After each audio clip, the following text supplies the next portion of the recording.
So I'm sure that's an invitation to yes. whether you're Catholic or not. Mary said that they have perpetual adoration on Thursday at St. John the 23rd. So all day long. And all day long, and also the Stations of the Cross. So she's encouraging us to start our pilgrimage at St. John's.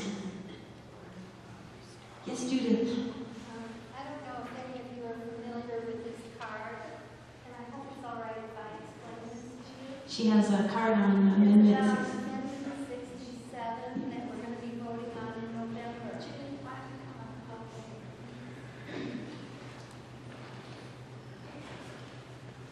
This is about Amendment 67. We'll be voting on it in November, and I picked it up at a table in our church, and I was just stunned by what it said. It's by Heather Servick. I need your help. On July 5th, 2012, I was due to deliver my baby any day and was just leaving my last prenatal appointment when I was hit by a repeat drunk driver. My son Brady was killed on impact. He was 8 pounds, 2 ounces. But because Colorado law says Brady was not a person, the driver was not prosecuted for Brady's death. Brady was a person, and his life matters. So, all I need to ask of you and for you to share with your family and friends, vote yes on Amendment 67, November 4th.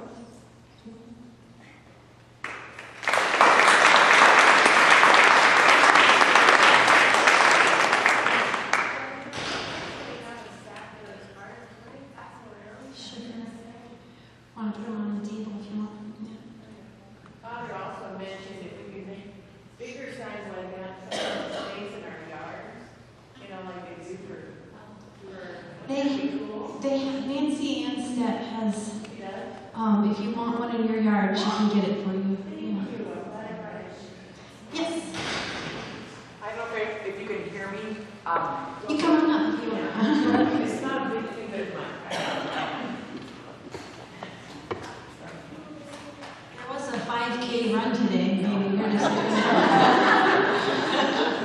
I need a 5K run. Hi, I'm Ann. I've never been to one of the, or been involved, so I'm real excited to be here. But I just wanted to say this. Right before I left, I have a 20-year-old, almost 21, both my daughters go to CSU, but I told my daughter that I'm coming here, and I said I'm going to be outside Planned Parenthood. She goes, oh gosh, you're not going to stand out there with those people, with those signs. She goes, my friends are going to see you, and they're all like, she goes, even one of my friends that's totally against abortion, it's like, those people, a lot of them are bitter. And I thought, okay, so I guess my only comment was, okay, that if I'm going to stand out there, that I need to come from a position of love, and if someone's looking at me, I'm just going to have to look at them with love in my eyes and not portray bitterness. So, just the thought. I don't know, is that right or wrong? Right.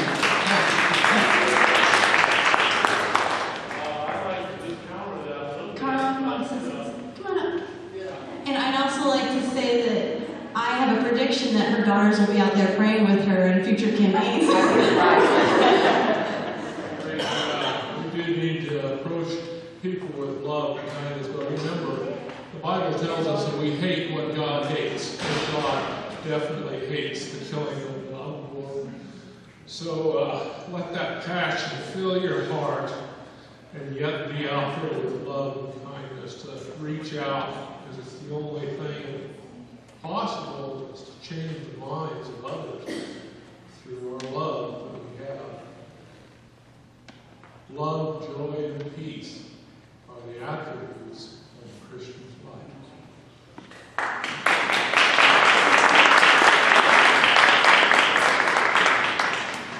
And another aspect of 40 Days for Life is fasting. So be thinking about what you are going to fast from during these 40 days. And it doesn't have to be the whole 40 days. You can make up something different every week if you like. But, Jesus said some of these demons can only go with prayer and fasting. So that's part of that aspect. So 40 days. Yes, Dee. You want to come up then? Yeah. Come on, Dee.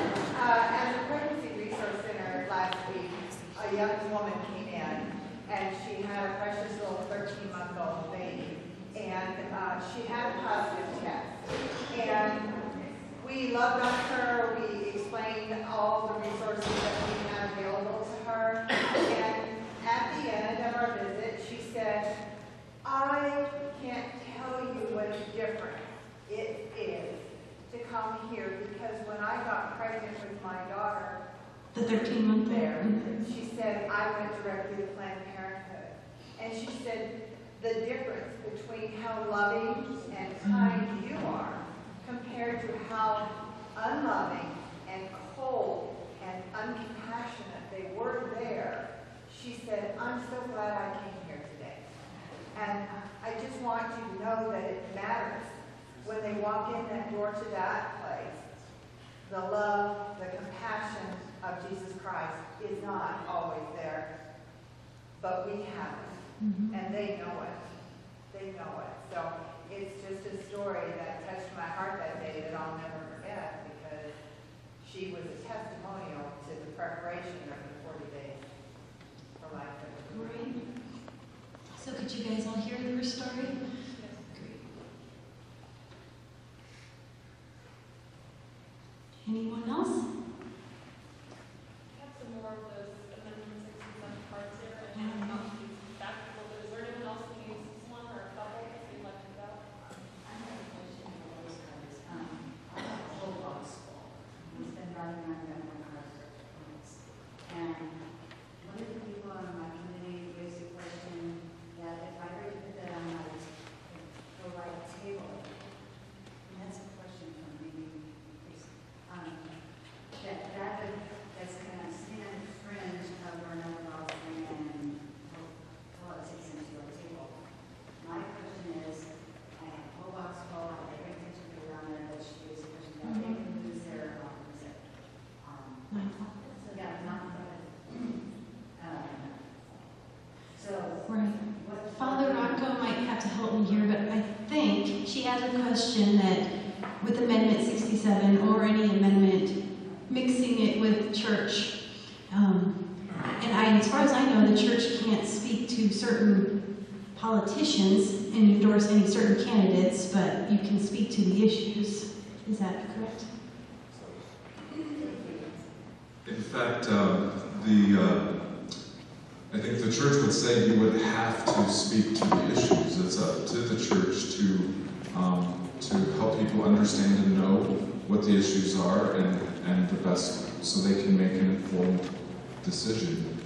So yes, we can speak on all the issues, and even issues within certain politicians. We can't endorse a politician. That's where that has to stay outside the church, which is good, because we don't want to tell people how to vote.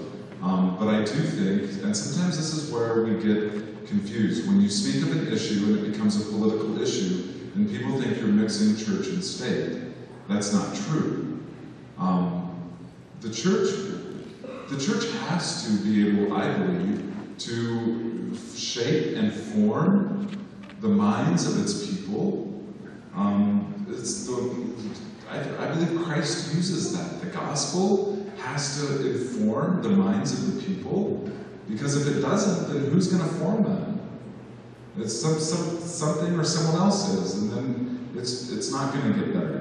So yes, I think the church has an obligation. All churches have an obligation to inform people what the issues are. Now, whether some will show both sides or whatever, and let people make a choice. However that's presented is up to them. But it's not a moral issue is not political. And so it becomes political because people want to do what they want to do. And so they make it political. But a moral issue is not a political issue. It's really a moral issue, and the church has to form those moral stances. Otherwise, there's no such thing as objective truth. And there is an objective truth out there. We all know that. And so we have to be able to guide and shape the way that objective truth is upheld. Also, just for FYI, for your pastors, no church has ever lost their tax exempt status because of preaching the truth.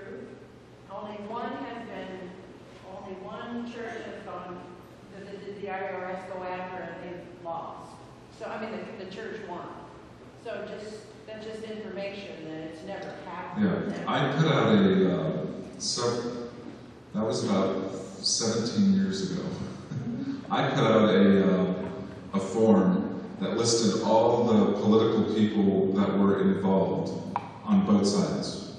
And I just had boxes, pro-life, pro-choice, or, don't really know.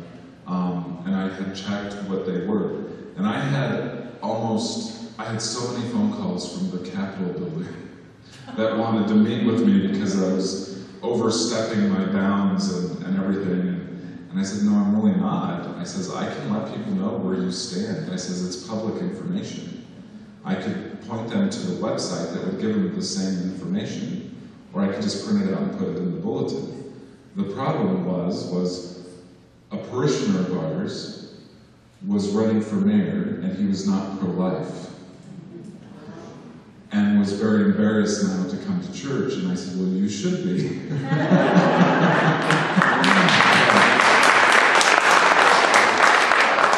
I don't know if he ever changed or not, but I never saw him again.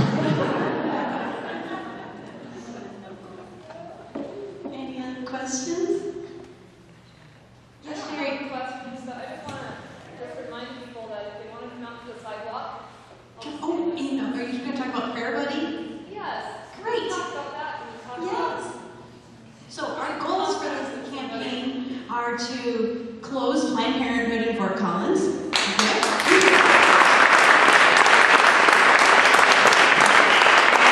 That's all of us in our prayers. God has to do that. And the other goal is to double our vigil participants.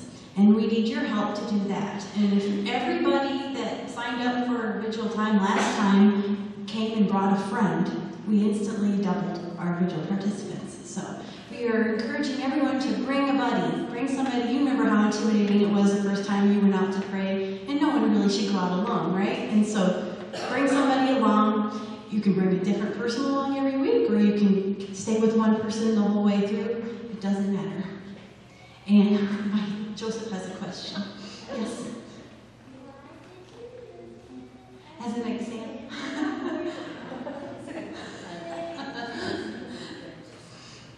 Okay. He said, why did you use me as an example for killing something?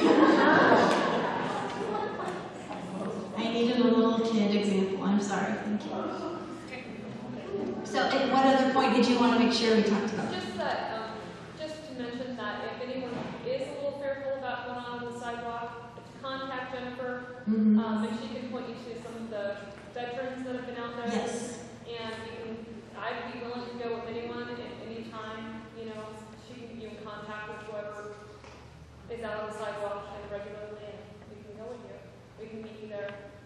So she was saying if you know somebody or if you are nervous about going out alone and you want a buddy, we can hook you up, okay? Anything else? Yes, he's got something. Yeah, I wanted to announce that there's a few flyers up here on the table, but today begins the 22nd International Week of Prayer and Fasting for World Peace and the End of Abortion. Okay. And there's a website here if anybody wants it. I think there's only a few flyers up there, but it's iwopf.org. You can pull up the information on that. But there are a few up there. Just to let you know that this is the 22nd International Week of Prayer and Fasting. And they just ask that you fast from something and pray. Pray. Great. So there's the 22nd International Week of Fasting and Prayer and Fasting for World Peace and End of Abortion, right? And he has flyers. Yes.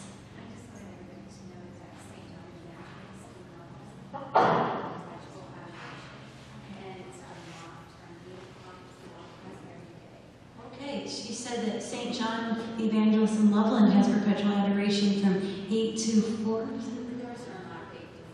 Yeah, right. The doors are unlocked from 8 to 4 every day. And I know that the Windsor, Our Lady of the Valley has a pro-life rosary every Friday after Mass, right? And adoration on Thursday. Okay. Jennifer, Yes. what's your website for your presentation that you have? Well, I'll put it on 40daysforlife.com/Fort Collins. And the presentation's on that? I will put it on there, yeah. I haven't yet. Yes, Mary? Jennifer, I just have noticed at times, if I was going to the vigil Yes. and didn't know if anybody was going to be there, it seemed like there almost always was somebody Mm-hmm. there. And it's a nice way to meet other people that are involved. It may not be from our parish, they may not be Catholic, they're Christian, and I talked with several people there. So I wouldn't shy away if all of a sudden you find you have an hour and you think, maybe I'll go over there.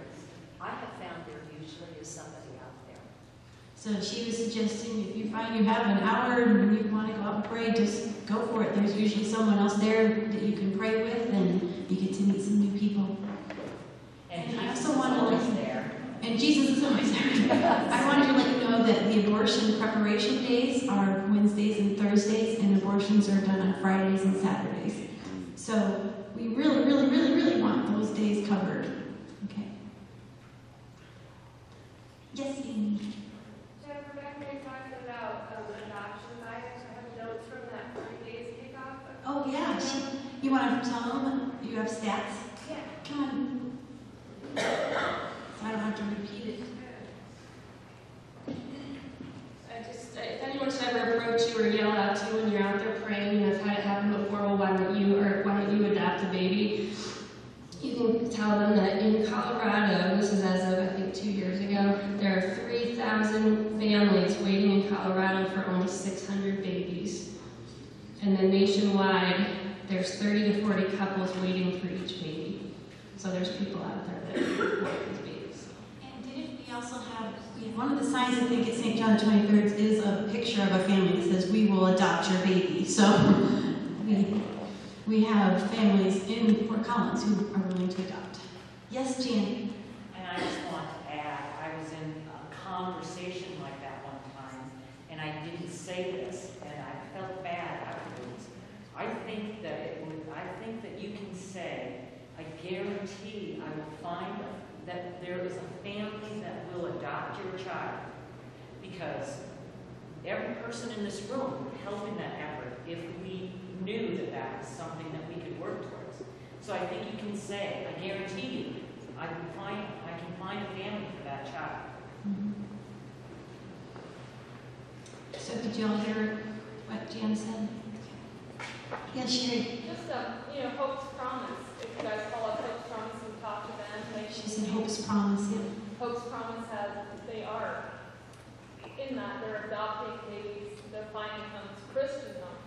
Mm-hmm. And they have at least 50 people waiting, couples waiting to adopt babies. So if somebody comes up to you and says, that there's no place to go or whatever, so, Hope's Promise, if you can remember that.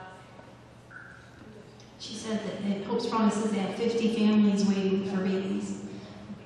They're all Christian. Mm-hmm. Yes, Claudine.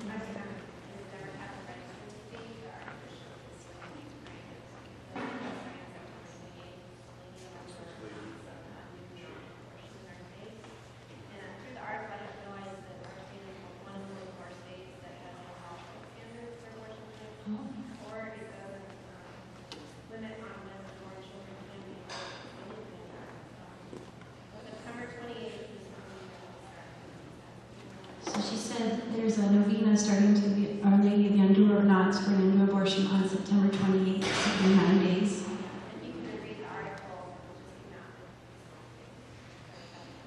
And that the article she read on the Denver Catholic Register said that Colorado is only 1 in 4 states that doesn't have health code regulations on their abortion facilities. And no limit on when you can abort. Yeah, we have Warren Hearn in Boulder, so.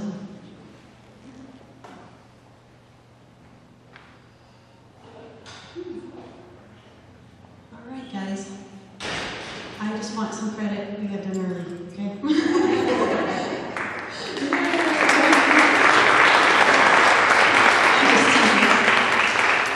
Please look around at the different agencies and sign up, please. Get an account so that you don't have to worry about that when you get home. We'll help you. And if you're the type of person that doesn't like using computers or signing up online, send me an email, give me a call. I'll sign you up. We just really want to know if there's someone there so we don't have to go and cover the hour. Thanks. Thanks for coming.